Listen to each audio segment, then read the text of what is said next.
Hello, we are Ludic, and you are watching the Permanent Rain Press. Whoa! Yeah.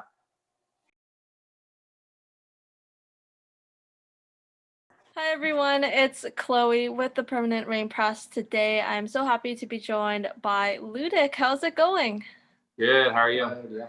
I'm doing well. It's been a bit over a year and a half since we last spoke, so I thought it was around time to catch up and say congratulations on all the success over the past 1.5 years. I wanted to start off by talking about your latest single, Heart Emoji. Just tell me a bit about it in your own words, how those ideas came to life. This song was kind of like, we wanted to write something funky, and with us, we kind of like start with the instrumentals a lot of the time. And I think the main kind of driving force behind it was the groove and like kind of trying to make something R&B and kind of like funky and fun. And then we like thought of kind of the topic afterwards. So we wanted to like talk about, like dating online and stuff like that. So we felt like we would tackle that. Yeah, and it just so happened that this song is released now in a time when obviously online dating is kind of, you could argue, the only way if you're following, appropriate guidelines.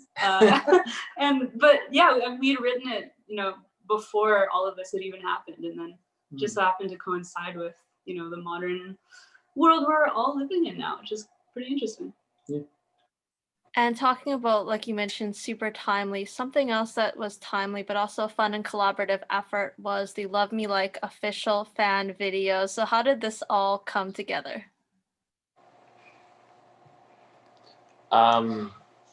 Yeah, so with the fan video, we kind of just asked people to send in their videos of them like dancing to the song. Yeah. And like we got a lot of people responding to that and just put it together. And Yeah, it's really fun. We kind of did some like stuff on TikTok too, and like got people to pass a note to each other. It's kind of like interacting online and stuff. Yeah. Speaking of modern, there's nothing more modern than TikTok at this very moment. True. Yeah, TikTok is taking the world by storm. The video, I wonder if you put like a little disclaimer out there that said if you have a pet, include them in the video, because I did see a few pets, so that was fun as well. You recorded a couple of live videos over at the Warehouse Studios, iconic in Vancouver. What was that experience like? It was so fun. I mean, the whole team was just amazing, so professional, but obviously also just such great people and just great environment. And obviously it's such a huge room in terms of the history, as you mentioned, but also physically. So it was kind of perfect for, distancing and also getting some good content. And yeah, it was really fun.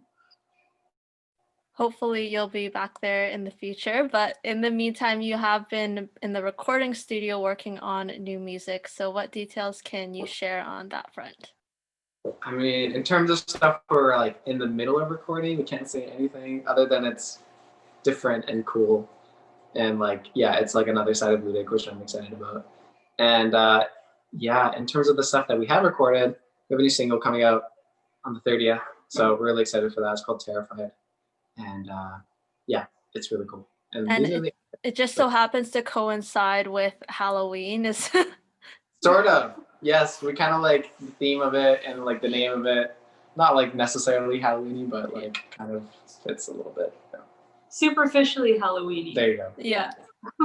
I know you've talked about your influences before, but for listeners who are new to the modern funk and soul genre, who is an artist that each of you would recommend listening to? Loaded question. I mean, you have one?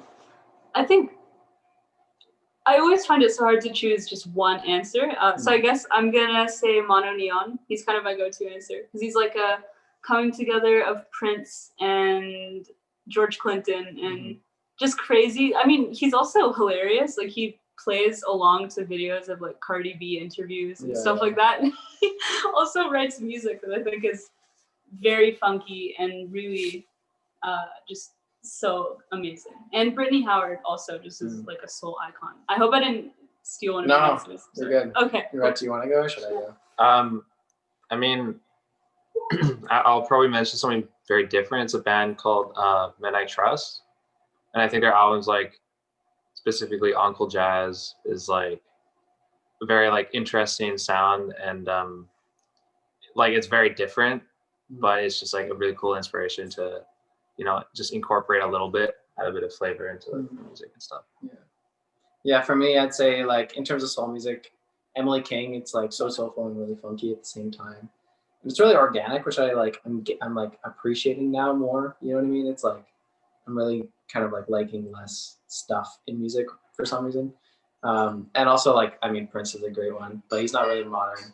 I mean, he's always been modern, but yeah, timeless. Yeah, Prince. So, I mean, he's great. Who else? Thundercat, classic. Speaking of cats, there's a nice cat right here. But yeah, I think that's kind of like for me. Those Emily King is really the big one for me right now. So, yeah. Now, in terms of personal playlist picks, I was reading some interviews, and Max and Rhett have gone more of the pop route. I've seen some Carly Rae Jepsen, Dua Lipa, Ariana Grande mentioned. So, what are some of your favorite tracks by these artists? And do you approve? Yeah, well, go ahead. You go. Oh man, favorite tracks from these artists, I think. Like for Dua Lipa? Yeah, I think. What was it called? I haven't listened to it a little bit, but that's the one that's like. Dun, dun, dun, yeah. dun, dun, I can't remember the song right now, but I know like songs like "Cool" and "Levitating" from the album are like, I like them almost all of them. So I'd approve.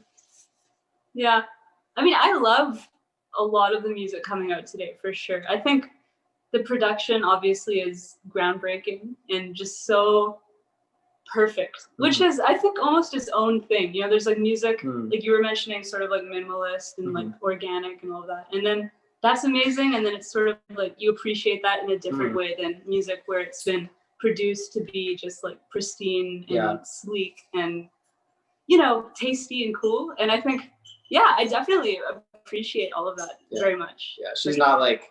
I'm not a music snob. No, she's not. I just will always go to people like Stevie first, just because that's the stuff that, you know, touches my heart and soul. But that's not to say the other stuff is not amazing as well. Yeah, one artist that I find stands out for me in terms of that kind of stuff is Rina Sawayama. She's from London, and she's really good. It's kind of like pop stuff, but she like adds a lot of different stuff in there, so it's really cool. So I wanted to talk about your creative team, in particular people like Nina and Ronnie, who have been with you since the early days. Tell me about the role they play in Ludic. Yeah, I mean, I can talk about Nina because we're working on stuff all the time together. So yeah, Nina's really been a really big help throughout like the visual kind of generation of Ludic and like really figuring out kind of what we want to look like and like the art and like, you know, like she's been helping on videos recently, so it's been like a really fun time with the actual visual artistic side of it, kind of like getting that developed, and it's just a really good collaboration between all of us and her. So yeah, and then Ronnie obviously. Yeah, Ronnie we met through she did a lot of photography for bands, and that's where we initially met Ronnie, and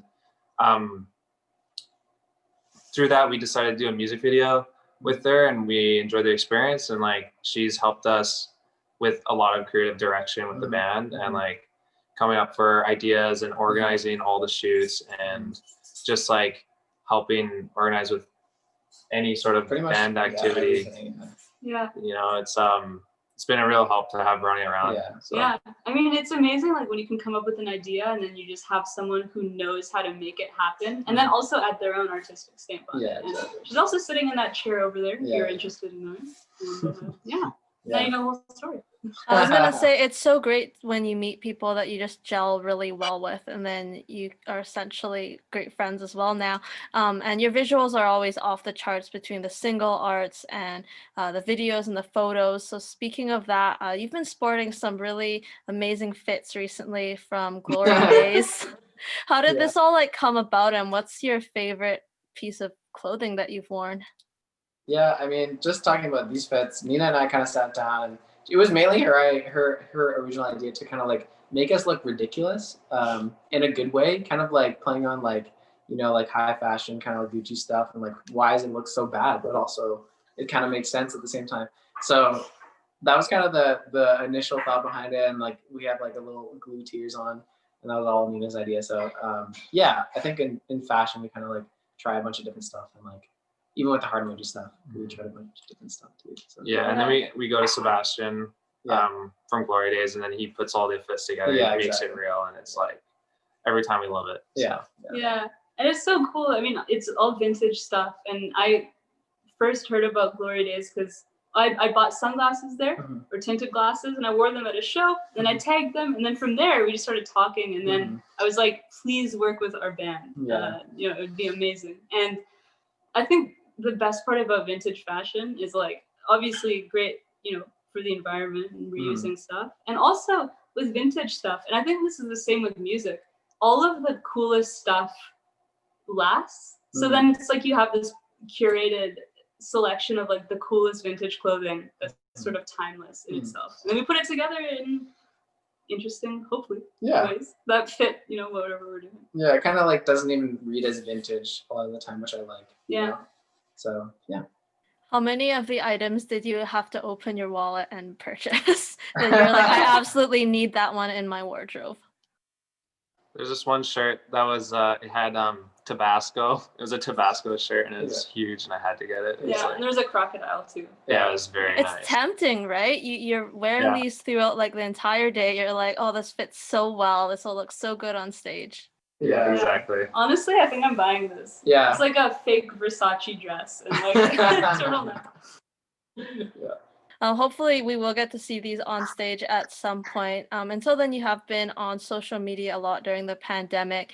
Who is on the band account, the Instagram and the Discord the most? And what do you enjoy about being on and interacting on these different outlets? I think there's like two parts to social media. One is like the fun part, which is like interacting with people and like joking around and like posting news or whatever. And like just like interacting with people like kind of like in a way that you would in real life or whatever. But you know, there's also the grind part where it's like, okay, we got to make this post, we got to do this, we got to do that. So that's not as fun. But yeah, I guess like we just kind of like all are interacting in our own ways on there, and like with the Discord server too, it's a bit more like personalized. So yeah, it's kind of just like we're pretty spread out. Yeah. Yeah, if you haven't joined the Discord server, we're on there a lot comparatively to Instagram. So it's a good place. You might catch us. Yeah. Is an unofficial Twitter account coming at any point? Honestly, I'm not sure. I made a post on TikTok about this, but it might be a little unlikely for Twitter because we're already on Instagram, you know, YouTube stuff. We don't Ayla has a Twitter account. She broke down and created one. Oh. Yeah, I mean, it was kind of solely for the reason that there were some other accounts on there that I guess it's sort of like, it's one thing when someone makes an account and it's sort of like an account for you, about you, whatever. And, you know, obviously it's very amazing that, you know, people are appreciative of what you do and they, you know, want to celebrate you, and that's great. But, you know, there's a difference between that and then people who make accounts where they really have put in an effort to make it seem like they are you. And I've had this one account, this fake account that's been tagged by Fender and Weezer and all sorts of other musicians, and I'm like, I need to assert myself onto this platform. But I also think Twitter is terrifying. It is just a terrifying platform. Yeah. It is. But I love that you just finally decide you're like, I have to put my foot down and show people that I'm the real Ayla.